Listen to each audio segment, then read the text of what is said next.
እንግዲህ እነዚህ ደግሞ የኢትዮጵያ ባህላዊ የጦር መሳሪያዎች አሉ እኛ ኢትዮጵያውያን ደግሞ ጀግናነን ኢትዮጵያ ውስጣዊ እርስ በርስ ጦርነት የተካሄዱባት ሀገር እንኳን ብትሆንም የውጭ ጥላት መጥቶ በፍጹም ህዝቦቹ ተሸንፈው አያውቁም በጣም ጠንካሮች ናቸው አንድ ሆነው የውጭ ጥላትን ወቅተዋል ጣሊያንንም ግብጽንም ሱዳንንም ሶማሊያን መጥተው በሚወሩ ጊዜ አንድም ጊዜ ተሸንፈን አናውቅም እንግዲህ በጦርነት ዘመናዊ የጦር መሳሪያ አሉ አሁን ደግሞ ማሳይ በኢኮኖሚ የቡና አለ ቡና ሲፈላ ቡና እንግዲህ ኢትዮጵያ ውስጥ በቅሎ የተገኘ ነው ይሄ ኮፊ አረቢካ የሚለው ከፋ ውስጥ ነው ወደ ውጭ አረንጓዴ ወርቃችን ነው ኤክስፖርት እናደርጋለን ማለት ነው ወደ ውጭ ከዛ እዚህ አካባቢ ደግሞ ወደ ሐረር አካባቢ ጌጣጌጦች የደረት ጌጥ ያንገት ጌጥ ከተለያዩ ማዕድናት ይሰሩና እንግዲህ እንደ ገቢ ምንጭ ሆናል በሐረር አካባቢ ዝም ባህላዊ ስፌቶች አሉ እዚህ ጋር እንደምታየው እዚህ ጋር ደግሞ አርብቶ አደሮች ይቺ የአፋር ቤት ነው የምትባለው ዮዮ ከዛ አፋር እንግዲህ በጣም ዝቅተኛ ቦታ ነው ሉሲ የሰው ዘር መገኛ እዛ አካባቢ ነው የምትገኘው እንግዲህ አፋር በጣም ባለም ዝቅተኛው ሁለተኛው ዝቅተኛ ቦታ ነው ከባህር ጠለል በታች 130 ሜትር ሆኖ እንግዲህ ግመሎች ፍየሎች እንስሳቶች ሙቀት ስለሆነ እንስሳትን በማርባት አርብቶ አደር ሌላኛው የመተዳደሪያ ዘዴ ነው ማለት ነው እዚህ ደግሞ አደንነት አለ አሳ ማጥመድ አለ ጤፍ ታቃለ እንጀራ ጤፍ እንግዲህ ከእንጀራ ነው የሚሰራው በአገራችን ግብርና ከ85% በላይ ትልቁ የመተዳደሪያ ዘዴያችን ነው ባህላዊ የግብርና መሳሪያዎች እንደ ሞፈር ቀንበር እዛ አካባቢ የምታያቸው ይሄው ገበሬ ሲያርስ የሚያሳየን ነው ሌላ ደግሞ እንሰት በደቡብ ኢትዮጵያ ቆጮ ይሆናል ከንሰት ቆጮ እንዴ ነው ቆጮ ታቃለ አይደል ከዛ ደግሞ ንብ ማነብ ንብ እንግዲህ ባህላዊ ንብ ቀፎ እዚህ ጋር ንቦቹ ማር ከሰሩ በኋላ ጭስ ታጭሶ ወደዚህ የማር ባህላዊ ማጠራቀሚያው ነው የንብ ቀፎም ንብ ማነብም ሌላኛው የመተዳደሪያ ዘዴ ነው በኢትዮጵያ ውስጥ ሌላ ደግሞ ባህላዊ እንግዲህ ሽመና ይባላል ሸማኔ የሚሰራው ነው ከንጹህ ጥጥ የተለያየ ሀገር ባህል ልብስ ይሰራል የተለያየ እንግዲህ ያለ ሴንጀር መኪና ከንጹህ ጥጥ በጣም የሚያምር ስካርፖች የተለያዩ ሀገር ባህል ልብሶችም ይለብሳሉ ከዛ እንግዲህ ትልቅ ኢኮኖሚ ነው ማለት ነው የቡና መውቀጫዎች አሉ እዚህ ከዛ እዚህ ጋር ደግሞ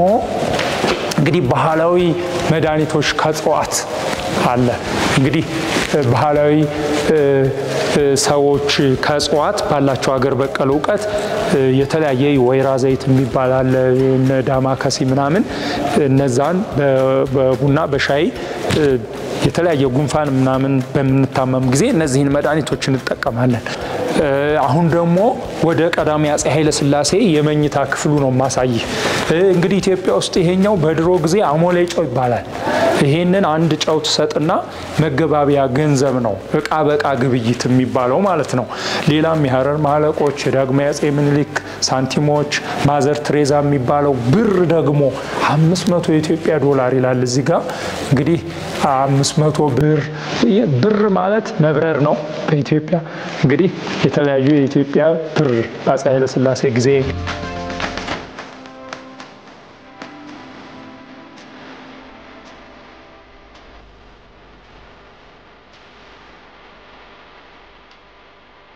እዚህ ደግሞ በደርግ ዘመነ መንግስት የኢትዮጵያ የተለያዩ የብር ኖታዎችን የሚያሳይ ነው እዚህ ጋር ደግሞ ትየጣይቱ አዲስ አበባ የሚለውን ስም ትየጣይቱ ናቸው የመጀመሪያው ከንጦጦ ከዛ ወደ ፍሉሃ አዲስ አበባን የሚለውን ስም በማውጣት ትየጣይቱ በጣም ትልቅ ከሴቶቹ ትልቅ አስተዋጽኦ ያላቸው በጣም ትልቅ ተጽዕኖ ፈጣሪ ሴት ናቸው ትየጣይቱ የውጭ ሀገር የተለያዩ ሳንቲሞች አሉ እዚህ አዲስ አበባ የሚለውን ስያሜ የሰጡት ለዚህች ከተማ ትየጣይቱ ናቸው ማለት ነው አለ ዮዮ እዚህ የማረግ ልብሶች አሉ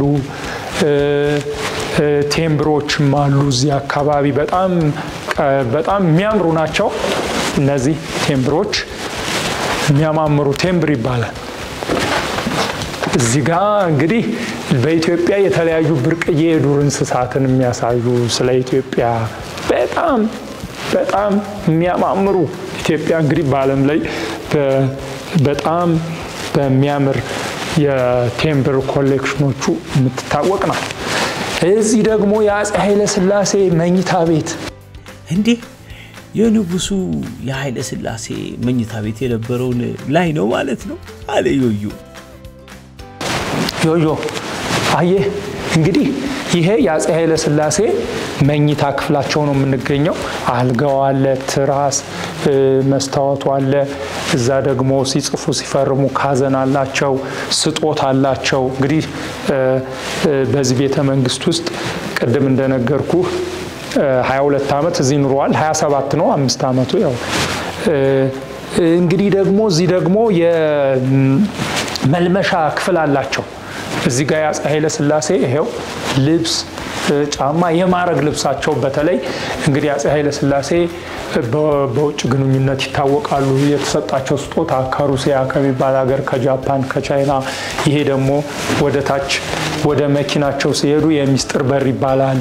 ደግሞ መታጠቢያ ክፍል አላቸው እዚህ አፄ ኃይለ ሥላሴ። እዚህ ጋር የሚጎበኙ ሰዎችም አሉ እየጎበኙ ነው የአፄ ኃይለ ሥላሴን መታጠቢያ ክፍል። ይሄኛው እንግዲህ ገላቸውን ይታጠቡበታል።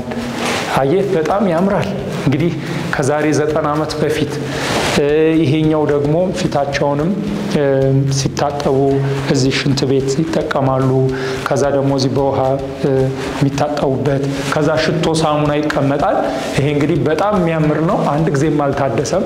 እንግዲህ በ1927 ነው የተሰራው ይሄ ቤተ መንግስት። አሁን እንግዲህ ወደ 90 ዓመት ሆኖታል ማለት ነው። ደግሞ የእቴጌ መነን መኝታ ቤት እንሄዳለን።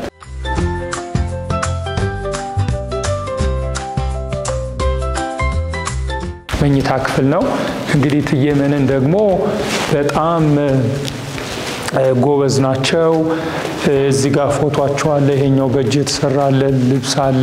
እዛ ጋም ይሄው እዚህ ፎቶአቸው የእቴጌ መነን ልብስ ይሄው ልብሳቸው ፎቶአቸው። አልጋቸው እዚህ የለም። እዚህ ጋር ደግሞ መታጠቢያ ክፍል አላቸው የእቴጌ መነን ላሳይህ። ይሄው እዚህ ጋር የሚለብሱበት እዚህ ጋር ደግሞ ይሄው የሚያምር ሻወር የሚወስዱበት ሲታጠቡ መታጠቢያ ክፍላቸው ነው። እዛኛው አይተናል የአፄ ኃይለ ሥላሴን። እንግዲህ በጣም ያምራል አይደል?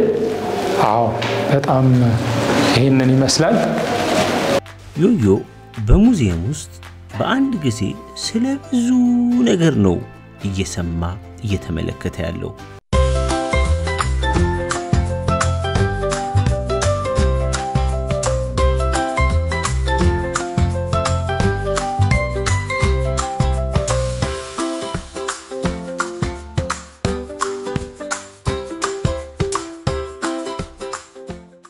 መስቀሎች አሉ፣ ስዕል አድኖች በ12ኛው መቶ ክፍለ ዘመን በጣም የተለየው የቅዱስ ላሊበላ ስልጣኔ በኢትዮጵያ። ይህ እንግዲህ የላሊበላ መስቀል አሰራር አይነት ነው። አፍሮ አይገባ ይባላል። እንግዲህ የኢትዮጵያ ስልጣኔ በቅዱስ ላሊበላ ዘመን በጣም ልዩ ነው። ከአንድ ወጥ ድንጋይ 11 ክፍል ያለው ውቅር አብያተ ክርስቲያናትን የተሰራ እንግዲህ በዓለም ላይ ያለው ከላይ ወደ ታች ይሄኛው የአክሱም አይነት የጎንደር አይነት ስዕል ደግሞ እዚህ ጋር ተመልከት። እዚህ ጋር እንግዲህ በ15ኛው መቶ ክፍለ ዘመን ኢትዮጵያውያን ስዕል ይሰራሉ ባላቸው ሀገር በቀል እውቀት። ቀለሙን ከምን ከሸክላ አፈር፣ ከቅጠል፣ ከአበባ እየሰሩ የስቅለቱን የሚያሳይ የቅድስት ድንግል ማርያምን የሐዋርያቱን አይናቸው ጎላ ያለ እንግዲህ ኢትዮጵያ የራሱ አይነት ወይም ኢትዮጵያን ስታይል የሚባለው ነው በእንግሊዘኛው። የኢትዮጵያ የሀገር በቀል እውቀት ስዕል አሰራር ስልጣኔ ያለን ማለት ነው። እንግዲህ ይሄን ያህል በጣም ደስ ይላል። አዎ እንግዲህ ይሄንን ይመስላል።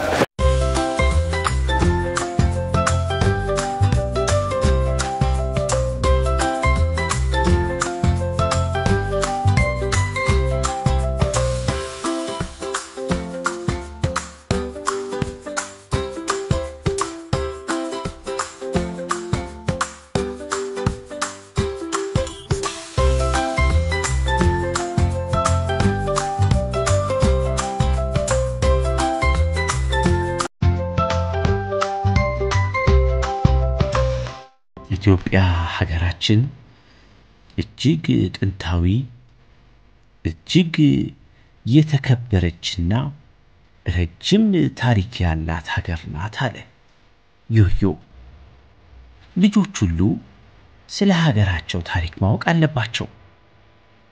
ከየት እንደመጡ አሁን ያሉበት ደረጃ እንዴት እንደደረሱ የኢትዮጵያን ታሪክ ሙዚየሞች በመጎብኘት ወላጆቻቸውን በመጠየቅ መጽሐፍትን በማንበብ ብዙ ዕውቀት ሊያዳብሩ እንደሚገባ ዮዮ ዛሬ ተማረ። በዚህ ሙዚየም ውስጥ ተገኝቶ የተመለከታቸው ነገሮች ብዙ ዕውቀትን ሰጥተውታል።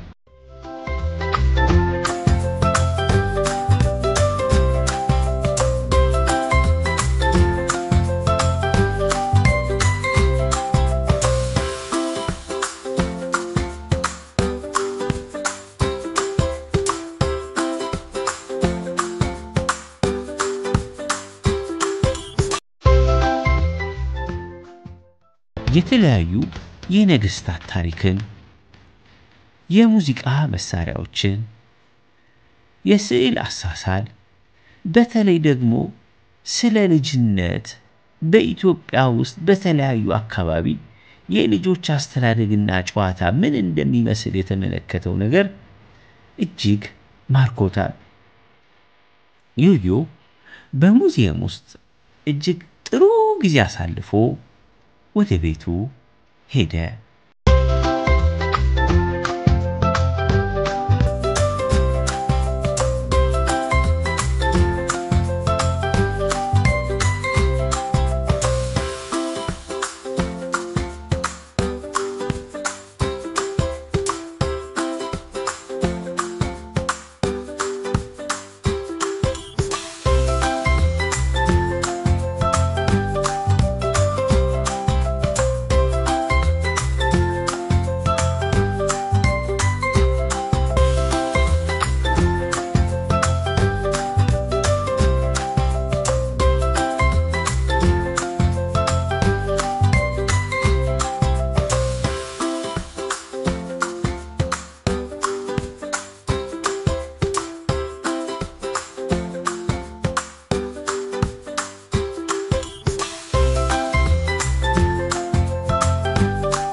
ለተጨማሪ ቪዲዮ ሰብስክራይብ ያድርጉ።